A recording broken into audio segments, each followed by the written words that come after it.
एक हमारी अस्करी क़यादत है एक तरफ, जो कहती है कि 9 मई एक बहुत सीरियस इवेंट था, माफ़ नहीं हो सकता। हम जब तक जो लोग मुलविस थे उनको कैफ़रे किरदार तक नहीं पहुंचाएंगे, इंसाफ के कटहरे में नहीं लाएंगे, हम इस पर कॉम्प्रोमाइज़ नहीं करेंगे। ये एक पोजीशन है।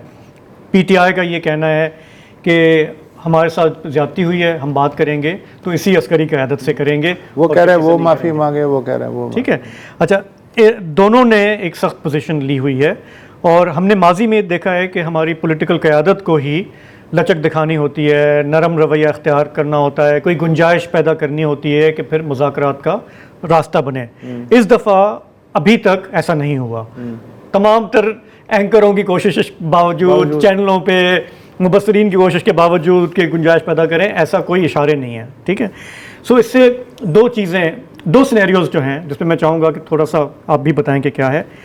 एक सिनेरियो ये है कि हमारी अस्करी क़यादत करे कि जी नो कॉम्प्रोमाइज़, हमें हमारी प्रायोरिटी इकॉनमी है, SIFC है, IMF का प्रोग्राम है, चीन जा रहे हैं प्राइम मिनिस्टर, UAE से वादे हुए हैं, हमें इसको हमें प्रायोरिटी देनी है, हमें डॉलर मुस्तहकम करना है।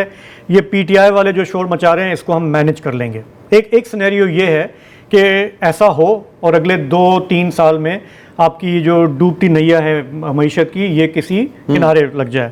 दूसरा सिनेरियो ये है कि जो महाज आराइन हमें नज़र आ रही है उसमें PTI का अपना भी अमल दखल है, ये 1971 वाली वीडियो, दूसरी भी चीज़ें हैं, केसेस हैं, जो कुछ भी है, कि ये मामलात उलझते जाएं। और उसका हमने जो पिछले हफ्ते जो हमने एक बैरोमीटर दिया कि जब मलिक रियाज भी आंखें दिखाना शुरू करे तो फिर आप समझें कि गेम हाथ से निकल रही है। मैं ये चाह रहा हूँ कि ये काफ़ी लोग ये भी जानना चाहते हैं कि ये मामलात अभी हैं काबू में या ये मामलात काबू में नहीं हैं और तेज़ी से निकलते जा रहे हैं। बिकॉज़ हमारे जो डे टू डे जो हम मीडिया पे देखते हैं, जो भी तमाशा चल रहा है ना, उसका ताल्लुक बस इन 2 चीज़ों से ही है कि हम किसी डगर लगेंगे या हम इसी गोते में नीचे गोते